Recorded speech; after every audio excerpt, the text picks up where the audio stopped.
Hey everyone, welcome back. Hope you guys are having a great Monday. It's the start of the new week, and we got some great news. So we got three pretty good news stories here. Cleanspark is going to be reporting their financial results for Q4, which is their financial end of year, which they'll be coming out Thursday. Then we also have a news story from Hive. They're purchasing another facility in Sweden, in Boden. Not a lot of details there. We'll take a look at the story nonetheless. And then we also have great news from Bitfarms. Bitfarms is going to be buying miners to get to 12 exahash in H1 of next year, and possibly getting to 17x or 17 exahash by the end of the year as well. So we'll look at all that. That's great news because obviously the stock went down last week when they put out a release that they're diluting shares, but we know now why, and this is actually really good news. So we'll look at the numbers there. We'll also look at the numbers where they could possibly be at the end of, well, about a year after the halving event. So we'll take a look at that, okay? But as always, you guys know the drill here. Not financial advice, for entertainment only. Please do your own research. I'm invested in fine coins and companies, so I am invested in Hive, Bitfarms, and Cleanspark, so you guys are aware of that, along with everything else here in the list. Also, if you enjoyed this type of content, the like button, subscribe, helps me out tremendously, and thank you so much for coming in to watch this. All right, so let's get into here what's going on with Cleanspark first, and then we'll get into the other news as well. So Cleanspark executives to discuss fiscal full year 2023 financial results via webcast. This is going to be coming out on Thursday. They just put this out today. We were thinking it might not come out until sometime in December, but it is coming out even in November still. So this is good news. And here's what they said. They will discuss, obviously, the fiscal year 2023 financial results via live webcast beginning at 4:30 p.m. Eastern time. So my time would be like 3:30. I'll be at work at that time, so I'll probably listen to this afterwards or try to get the recording somehow. I'll listen to it. And this is on Thursday, the 30th, so obviously a couple days away from here. So that's good news. Once we have them, we'll do the quarterly results for all the miners, see which ones have done the best, which ones are the top ones, which ones are not. We'll do a comparison on that coming up probably on Friday's video then, okay? So stay tuned for that. Subscribe if you want to see that one. Next here is going to be on Hive Digital. So Hive Digital expands global presence with the acquisition of a data center facility located in Sweden. They have, I think, already one or two facilities, if not more, in Sweden. So this is going to definitely add to their bucket list there, and it's going to be good for them because they're already located there anyway, so kind of makes sense here. But it is light on details here, however. So here's what we do have. They're pleased to announce that it has entered into a property transfer agreement with Turris AB, dated November 23rd, to acquire a data center and the real property on which it is situated, located in the city of Boden, Sweden. All amounts are going to be in US dollars unless otherwise indicated. That's kind of interesting there. That's considering they're in Sweden, but they're doing a US dollar transaction. And then down here, pursuant to the property transfer agreement, Hive shall acquire the property as well as certain assets located on site in exchange for a purchase price payable in both cash and common shares of Hive. So they're going to pay basically $750,000 in payable in cash and up to $1.5 million in common shares. So we're going to have a little bit of a dilution there, probably, but depending if the owner of the property sells them right away or if they're going to hold on to them for a year or something like that, they'd be smart to hold on to them because I think all the miners will actually go up in price in the next year, year and a half or so as we get into the bull run of next year. Okay, but what we are missing here, however, is the details on what is going to be the megawatts that's available to them right now, and where can they grow that megawatts to in the future. So if they're 5 megawatts right now, 10 megawatts, whatever that is, what is the possibility of getting to maybe like 50 megawatts, 70 megawatts, whatever that might be. They're looking for not a lot of details in here, like I said. So for whatever reason, Hive has been pretty coy on some of these press releases. Right, we're seeing it more with the production updates from them each month, where they're omitting like the Bitcoin hodl position. Also, when they purchase miners, they're being a little coy about that as well. It's like, why be coy about it? Just put out the information out there. It makes it a lot better for the investors, the fans of the company, and everything else. I think that would be a much better way of going about it than being coy about it and just not providing it, right? It would definitely, I think, pump the stock up a little bit more, saying, hey, we're going to get to, we got 5 megawatts right now. We're going to be getting to 50 megawatts by the end of, or, first half of next year. Okay, well, there's some growth there. We can know that based on that, what kind of miners they can purchase, how much they can get to. We can run some calculations on that and go, yeah, this is a great deal or not. Okay, but nonetheless, this is what we have, so we'll go with what we got. And finally, let's take a look at Bitfarms here really quick. This is the main one today. Obviously, the stock is doing really well after hours. It's up like 7% right now. It did come down. If we look at it here last week, we'll just do this really quick. So the stock is up 7.5% right now, and after hours it was down 0.93% today. You can see here on Wednesday when the news came out, I believe that Wednesday or Friday actually came out, that they're going to be diluting shares about 44,444,448, if I'm not mistaken, shares to get 60 million Canadian, which was around 40 some million USD. They said that it was going to be used for growth and growth and infrastructure and things like that. And so I was kind of surprised by that at that time, but also we needed some more information as far as what they're going to be buying. So we finally got the information today, and let's get into that right now. But obviously the stock is doing pretty good in the after hours right now. We'll see how it does tomorrow as well. So looking at Bitfarms here really quick, we'll go through some of the details here, and it's actually really good news here. So I'm excited to announce this. So Bitfarms has placed a firm purchase order for 35,888 Bitmain T21 miners at a price of $2,660 per unit, with delivery scheduled for March 2024 to May 2024. So a window of, March, April, May. So 3 months to get 35,000 miners. That's a pretty quick turnaround there if they can do that. The other thing is obviously we have the halving event in April of next year. That is going to bode well for them here, getting them to approximately 12 exahash from where they are right now, which is almost like a 90% increase from where they are right now. So that's perfect. This is excellent, what I've been looking for in their growth. They've been doing really well as far as efficiency, uptime, things like that. Just their growth over the last year hasn't been that great. This is a huge growth for them, so definitely happy about this. All right, so with this recently announced financing, Bitfarms will have sufficient liquidity to complete the purchase obligations for this order.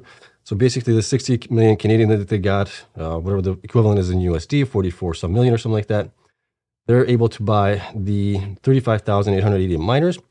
They do also have concurrently the option or secured a purchase option for an additional 28,000 Bitmain T21 miners, the same ones. And in that press release from last week, they did say that they have the option of also diluting another X amount for like 20 some million, I think, in cash as well. So that would probably be used for the remainder of the 28,000 miners if they wanted to do that. So right now we know that they're getting 35,888. That will get us to 12 exahash. They are going to be probably unplugging some of the older miners. We'll take a look at the numbers that I do have for them as far as what could be unplugged and what may not. Based on the data that we do have, then we'll go from there. Let me see here. Management will discuss 2024 transformative fleet upgrade plan on conference call to be held on November 28th. That's tomorrow at 8:30 a.m. Eastern time. So that's my time is going to be 7:30. So I'll see if I can grab a hold of that conference call, and then we'll discuss it tomorrow if there's anything really of importance to talk about there. Okay, but here's a summary that we do have on them right now as far as what their schedule is. H1, the first half of 2024, they're going to be 70 plus megawatts at Paso Pe, Paraguay. And the scheduled deliveries are going to be in Canada, Paraguay, and the U.S. Second half of 2024, they got Canada, Paraguay, Argentina, and the U.S. They're going to have 70 plus additional megawatts in, I can't even pronounce that, Paraguay, plus 11 more megawatts in Baycom, Quebec. And then their efficiency is going to go down to 25 watts per terahash.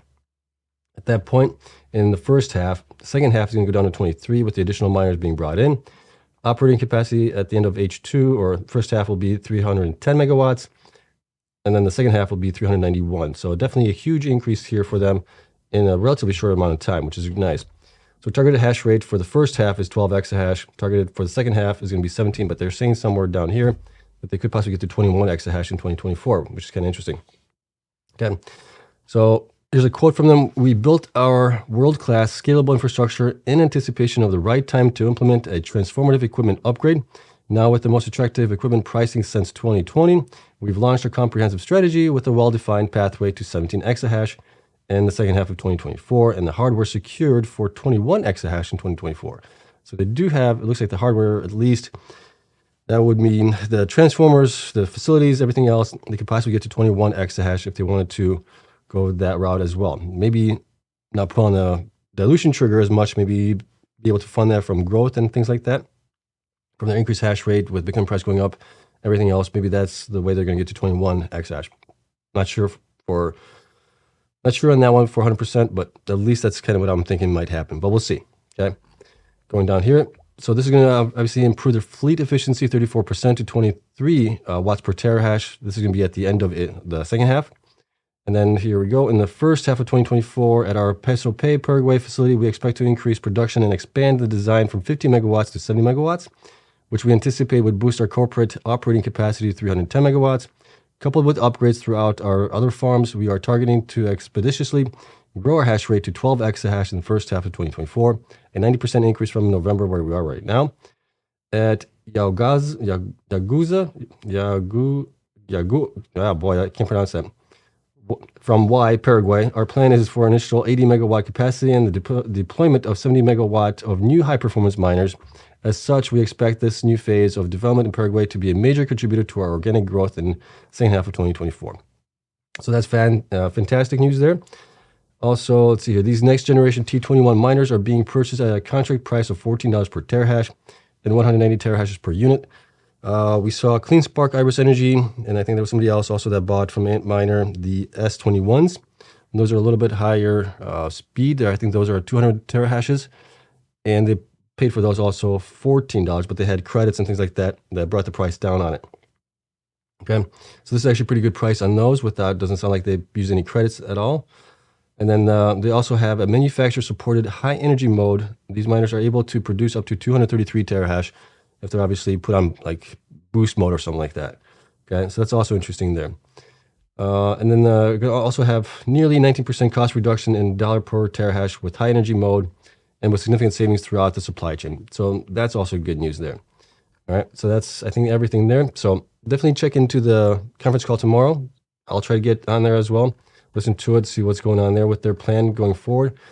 And as you guys know, I've been in Bitfarms since, gosh, I would say early 2022, right? Early 2022. I started buying into Bitfarms, Cleanspark, and the reason I've been buying into them is because they have been doing pretty well compared to none of the metrics that I'm checking for all these miners here. So they've always been coming in like the top 3, top 5 miners each month or per quarter on things. So I've been a big bull of them. I've been a little bit disappointed in their production, or not production, but more their growth last year. They only grew about 50%, and we'll take a look at that here right now. So if we look at that, I also added the 44 million shares in here to the shares outstanding because they're obviously going to dilute that many. So we got them at 322 million shares right now. The stock price was today $1.06. It's obviously up to $1.14 right now after hours. Their market cap is at 341 million. Down here, we added the miners here, and you can see their hash rate growth from last year in October was 4.2 exahash. This year, they're at 6.3. So they still grew about 50% hash rate growth here, which is not bad. But I would have liked to seen that be more like 100% or something like that. But we are seeing that now in the next year, potentially increasing that by over 100% by the end of next year sometime. So that's exciting there. So that's good. So obviously that should help the stock go up. Looking down here, we can see that their revenue has been increasing as well. Their debt to equity has been coming down, which is good. Current ratio has been increasing, so that's good there as well. Total current assets has been increasing. Total current liabilities has been decreasing, which is good as well. And then down here, we can see the miners that we are going to be possibly adding here. So I don't have the other 28,000 that they said they're going to be possibly getting. I only included the 35,888, which already paid for. Once they say that those are paid for, we'll add those in here down here. But right now, I do have a 12 exahash on the miners that they do have. Some miners that would be removed from here are the 100 terahash miners. Those are, well, I'm guessing potentially. This doesn't mean that they will. The Antminer S19J Probes are pretty efficient, so those might actually stay up here. But some of these MicroBT M31S Plus miners, we need to remove another, 660 petahash out of these guys here somewhere. So those might be taken out in order to have the more efficient miners online. So those will be coming out. Right now, we still have them running. And eventually, as the other miners get plugged in and online, we'll start removing some of these older miners as well in here to make them more efficient on that one. So that looks great there. Okay. Now, based on the numbers that we do have here right now, on the numbers that we're looking at, based on where they are, I have them between $4.35 to $6.52. I did raise their PE to 20 from 15. That is because we're having nice growth here in the next year. So I think they should attract more from investors going forward. There are obviously concerns, not with them, but more or less with the Bitcoin network hash rate, where that may end up at. It's been going like crazy. It's been going gangbusters here this past year, which has been outperforming what my thoughts were on it. But then again, we're having miners that have doubled in speed in basically the last 2 years. So that's having a huge growth in the network hash rate while the efficiency is getting better on it. for the miners and for everybody else, but we're having that churn out where the older miners are getting unplugged, newer miners are getting in, and that hash rate is growing a lot more than I expected it to grow. So that's obviously going to be a contributing factor to possibly having lower revenue going forward. But as long as the Bitcoin price goes up, which we expect it to do, like it has in the previous halving cycles, that should offset some of the obviously losses in production with the network hash rate going up and them actually having more revenue from it. Okay, so it's kind of where we are right now, between $4.35 to $6.52, and that's based on their last basically 12 months of revenue here, including the current quarter that we're in. That's estimated. Okay, so that's kind of where we are with that. If we look at possible where they could be in the next, after the next halving event, about a year after the halving event, so we're looking more into like, I think May, June, July of 2025 with these figures here. I can show you guys some of the numbers that I have for it here, and I think it's going to be over here. So I still think Bitcoin may end up being around 188,000 for the all-time high with the next bull run. Some people are saying a little bit higher, like 288, depending on how much money we get with the spot Bitcoin ETF getting into the market and how much it's going to increase the price of Bitcoin, right? Also FOMO. FOMO is going to be interesting in there. You get the spot Bitcoin ETF, you get the halving event, you get a supply crunch, you get all those things adding up to it, and you may have a perfect storm where the FOMO does go up a lot higher than what I think it might. My number's a little bit more conservative. I'm also using the numbers or best guess estimate based on the numbers that we had from previous Bitcoin tops to the next all-time highs. Okay, but here's what we're kind of looking at right now. Bitcoin possibly will get to by the end of that time at around 181,000. The average network hash rate that's on a 30-day moving average, somewhere around 635. That might be actually a low. Based on what we're seeing as far as growth right now, we may be closer to maybe 700 exahash by that time. I don't know. I'm just doing a best guess estimate on here. So if the number actually is higher here than where we are and Bitcoin is maybe lower, then obviously the price is going to change as far as what my expectations are for where I think Bitfarms would be fairly priced. And if we look at it here, we got Bitfarms up right now. So I got Bitfarms at 323 million market cap. Shares currently outstanding is about 302 million. And we're using the PO multiple of 20, future hash rate of 17 exahash. I'm not using the 21 that they provide. I'm using the 17 that they said they might get to, which I think they will get to. That would basically give a market cap about 10.6 billion based on that information right there. Okay. Now we're looking at the two different price targets for Bitcoin between for the 180,000. If we get to that point, they could be valued somewhere around between $17 and $26. If we get to a lot higher Bitcoin price, obviously it's going to be generating a lot more income at that point. Then we could say they could be possibly between $23 and $35. On average, if we use the averages between all these, we're looking at $25 for the stock price. That's basically a 25x right now from where the stock is. Is that feasible? I think it is. We saw obviously the miners last time around. Marathon got like 70x, something like that. Riot got 35, 40x at the peak. Hive also got like 17, 20x. Hot 8, same thing. Bitfarms also got somewhere around there, 15 or something like that X. But the growth wasn't as big as it is right now, and the price of Bitcoin wasn't as high as it is right now as well. So if Bitcoin goes up to 188,000, that's kind of what we're looking at right now. Do I think that's feasible? I'd say maybe between $15 to $25, I think is a good number to go to. But it also depends on if we have FOMO. If we got FOMO, well then heck, we really don't know. We could be going up much higher than this. And if they continue to grow and execute properly like they have been in the past, just having a lot more miners installed this time around than they did in the last year, I think that's definitely going to put them in a really good place. Also, based on their hash rate alone, that will possibly put them in the 4th spot if they get to 17 exahash. We got Marathon going to be above 25, 27, whatever they're going to be at. They're saying that they're going to be at for their self-mining. Riot is going to be about 20 something, right? If I'm not mistaken here. I think Riot has purchased enough to get to 20, but they could also get to, let's see here, where's Riot? There it is. Riot future hash rate, we got them at 20, right? We know Cleanspark is going to get to 20 exahash as well. That would put Bitfarms in the number 4 spot. Potentially, if they get to 21, like they said, they have the possibility to get to, that would probably put them in like the number 2 or number 3 spot, depending where Riot goes to. Riot has an option to buy another 10 exahash of miners as well under the contract that they signed with. What did they sign that with? They signed it with MicroBT, right? They're getting a bunch of those miners here. So they have an option to get another 10 exahash at that point. And so, but nonetheless, that puts them in the top 5 miners as far as we're concerned right now. The only question is whether or not Core Scientific gets out of bankruptcy, and then how favorable they look to investors, how much they grow into the halving event. But nonetheless, it would make them at least in the number 4 spot or number 5 spot as far as miners are concerned. That's a huge achievement here for them, and it's definitely going to put the other miners on a little bit of pressure here. Other ones that would include Cleanspark, or not Cleanspark, sorry, Hive, Hut 8. Who else is going to put pressure on there?